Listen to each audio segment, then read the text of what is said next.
Bismillahirrahmanirrahim. Assalamualaikum warahmatullahi wabarakatuh. Waalaikumsalam warahmatullahi wabarakatuh. Alhamdulillahirabbil alamin wa bihi nasta'in wa ala umuri dunya waddin. Wassalatu wassalamu ala asrofil anbiya'i wal mursalin wa ala alihi wa sahbihi rasulillahi ajmain. Rabbi shrah li sadri wa yassir li amri wa hlul 'uqdatam min lisani yafqahu qawli. Yang terhormat ibu-ibu, para jamaah Khairul Ummahat Tegal Sari yang insyaallah dirahmati Allah Subhanahu wa taala. Dan yang saya sayangi teman-teman yang sudah hadir, teman-teman dari media ada Mbak Hilda dan juga Mbak Elina. Segala puji atas kehadiran Allah Subhanahu wa taala, atas berkat, rahmat dan limpahan karunia Allah sehingga kita dapat hadir pada pengajian malam hari ini. Salawat beserta salam tak lupa dan diberikan kepada baginda alam Nabi besar kita Nabi Muhammad Sallallahu Alaihi Wasallam dengan mengucapkan Allahumma sholli ala Muhammad wa ala ali Muhammad.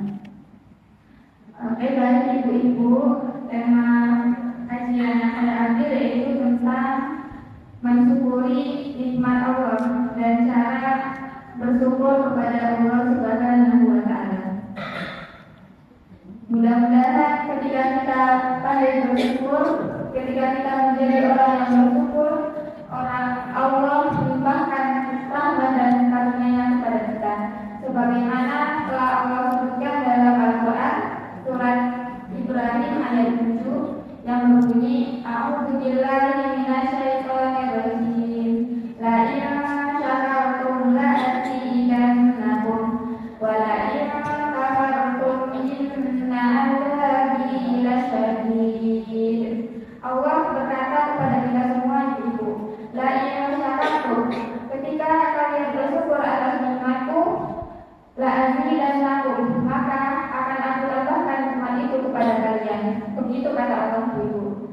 Ayat selanjutnya yaitu wala in kafartum inna azabi lasyadid. Akan tetapi jika kalian tidak mensyukuri nikmatku, maka azabku sangat pedih. Begitu kata Allah dalam Al-Quran surat Ibrahim ayat 7.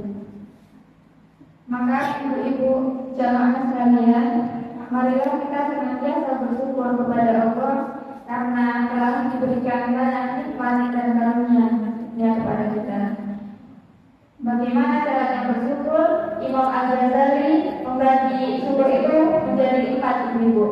Yang pertama itu ada bersyukur dengan hati. Bagaimana sih Mbak caranya bersyukur dengan hati? Yaitu kita meyakini ibu, kita memahami bahwa apapun yang terjadi dalam kehidupan kita ini semuanya datang dari Allah, baik itu kejadian yang baik ataupun kejadian yang tidak menyenangkan bagi kita, itu datangnya dari Allah Subhanahu wa taala. Ketika kita yakin bahwa apapun yang datang dari Allah, maka kita tidak akan kecewa ibu. Kita akan menerima dengan hati yang lapang, dengan ikhlas dan juga dengan rasa syukur. Para ulama mengajarkan kita agar senantiasa di hati kita itu tidak ada sandaran terbaik kecuali Allah Subhanahu wa taala. Ketika kita dapat nikmat dari Allah, kita mengatakan hadza nikmat Rabbi. Sesungguhnya ini adalah karunia dari Tuhanku. Sesungguhnya ini adalah karunia dari Allah Subhanahu wa taala. Syukur dengan hati ini mengantarkan manusia itu kepada kerelaan dan keikhlasan untuk menerima segala takdir yang sudah Allah berikan kepada hamba-Nya. Saya mau tanya nih ibu-ibu, sudah pernah dengar cerita Korun belum? Cerita Korun. Cerita Korun. Ada yang sudah pernah? Oke, saya ingatkan lagi ya Bu, saya ceritakan lagi ya.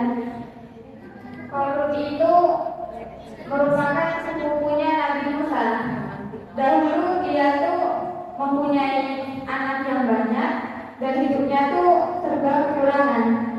Suatu hari si Korun ini datang kepada Nabi Musa, meminta Nabi Musa itu untuk berdoa kepada Allah untuk memberikan dia kekayaan. Nah, ketika Nabi Musa sudah mendoakan Korun untuk diberikan kekayaan, maka Allah mengabulkan doa Korun. Akan tetapi setelah Korun ini mendapat kekayaan, mendapat banyak harta, Korun ini mengingkari nikmat Allah. Dia berkata, kalau semua harta yang dia miliki itu murni dari kerja kerasnya dia. Tunggu. Ini kerja keras aku, bukan datang dari siapapun. Aku yang sudah bekerja selama ini, gitu Bu, kata Korun. Nah, Allah marah kepada Korun ini dan menenggelamkan dia dengan harta-hartanya itu ke bumi, ke dalam perut bumi, begitu Bu.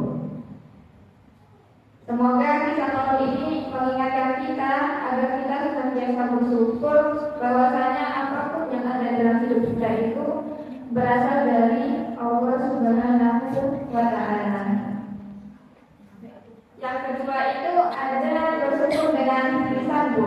Yang pertama tadi bersyukur dengan hati, yang kedua bersyukur dengan lisan. Bagaimana sih Pak? Nah, bersyukur dengan lisan ini kita memperbanyak kalimat Alhamdulillah. Ada satu hadis dari hadis riwayat Ibnu Majah yang artinya itu dari Aisyah radhiyallahu anhu. Aisyah ini siapa Ibu? Sudah tahu belum? Istrinya Nabi.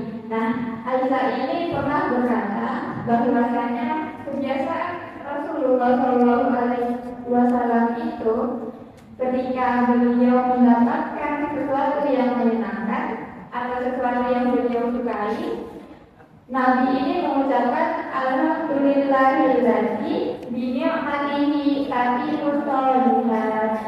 Yang artinya segala puji itu hanyalah milik Allah dengan segala nikmat dan kebaikan yang sempurna. Sedangkan ketika Nabi itu mendapatkan sesuatu yang tidak menyenangkan dan tidak beliau sukai, Nabi itu berkata Alhamdulillah ala kulli hal. Bahwa yang artinya itu segala puji hanyalah milik Allah di setiap keadaan.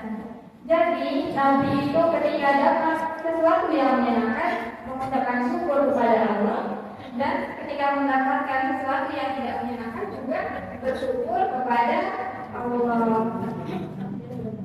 Saya mau ngajak ibu-ibu untuk mengucapkan dua kalimat tadi. Yang pertama ketika kita mendapatkan sesuatu yang disukai, dan yang kedua itu ketika mendapatkan sesuatu yang tidak menyenangkan. Ibu boleh ikutin apa yang saya ucapkan ya? Ibu.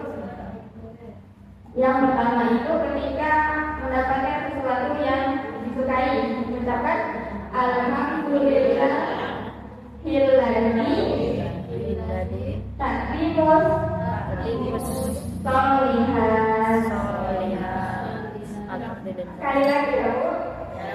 Alhamdulillahilladzi bi ni'matihi tatimmus shalihat. Yang kedua, ketika kita mendapatkan sesuatu yang tidak menyenangkan, kita mengucapkan Alhamdulillahilladzi ala kulli hal. Alhamdulillahilladzi ala kulli hal.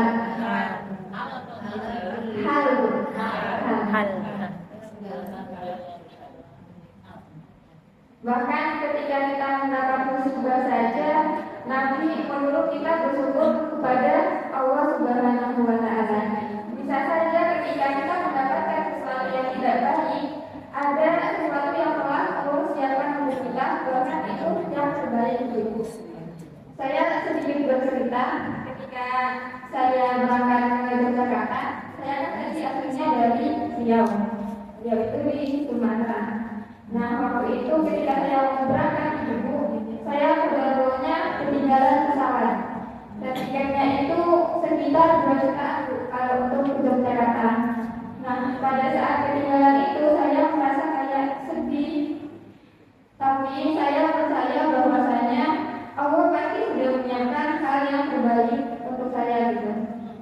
Kemudian saya beli tiket baru lagi seharga 2 jutaan, yang mana uang itu adalah uang untuk bayar kosan saya gitu untuk di sini. Pada hari itu saya beli tiket baru lagi dan keesokannya saya berangkat ke Yogyakarta ini dengan uang seadanya. Uang kos tadi dipakai untuk beli tiket lagi Ibu. Tapi pas saya sampai di sini, alhamdulillahnya pemilik kos itu berkenan untuk saya tinggal di kos-kosannya walaupun saya baru bayar cuma 100.000 Ibu. Dan itu tuh saya merasa bahwa itu kebaikan Allah Subhanahu wa Ta'ala dan perantaranya itu lewat si pemilik kosan tadi. Saya tuh bersyukur banget di situ Ibu. Bahkan ketika kita mendapat musibah sekalipun, Allah telah menyiapkan hal yang terbaik untuk kita. Yang ketiga itu ada syukur dengan amal perbuatan. Bagaimana sih kita bersyukur dengan amal perbuatan? Nah, kita menggunakan dengan hal-hal yang Allah sukai. Kita menggunakannya dengan beribadah, dengan ikut pengajian seperti ini. Itu tuh merupakan cara kita bersyukur kepada Allah lewat perbuatan. Kita meluangkan waktu kita, meluangkan pikiran, tenaga untuk berangkat ke masjid untuk kajian pada malam hari ini. Walaupun kadang ibu-ibu sudah capek ya seharian bekerja, mengurus rumah, tapi masya Allah ibu-ibu sudah menggunakan waktunya, menggunakan tenaganya untuk ikut pengajian pada malam hari ini. Dan itu merupakan salah satu bentuk kita bersyukur kepada Allah. Kita menggunakan badan kita, kesehatan kita, waktu kita untuk beramal kebaikan. Selanjutnya ibu-ibu yang keempat itu adalah dengan merawat kenikmatan. Bagaimana sih Mbak Jusi caranya merawat kenikmatan? Nah, merawat kenikmatan itu ibu-ibu adalah kita merawat tubuh kita misalnya biar tidak sakit dengan cara kita makan makanan yang sehat, kita sering berolahraga, sering makan sayur misalnya, minum air putihnya dibanyakin. Itu cara kita untuk menjaga kenikmatan yang Allah berikan. Nikmat sehat kita gunakan untuk ikut pengajian, untuk bekerja, untuk membantu suaminya ibu-ibu juga, membantu meringankan perekonomian keluarga. Itu adalah salah satu cara untuk menjaga kenikmatan yang Allah berikan kepada kita.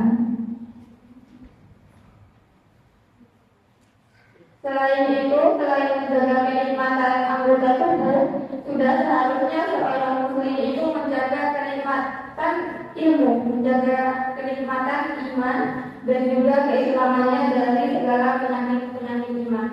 Caranya bagaimana? Caranya dengan memperbanyak zikir, memperbanyak baca Al-Quran, memperbanyak ikut pengajian-pengajian. Itu cara kita untuk menjaga keimanan dan keislaman kita itu.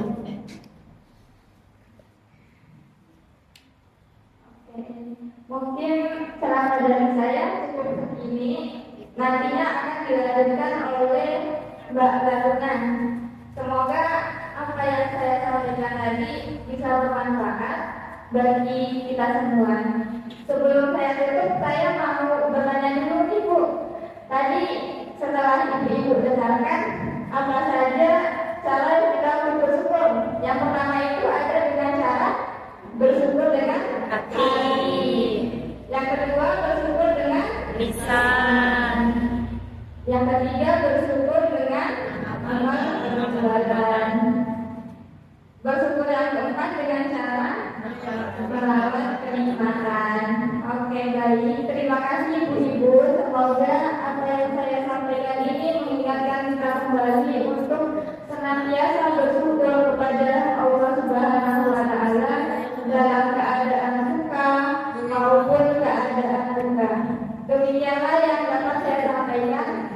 billahi fi sabilillah,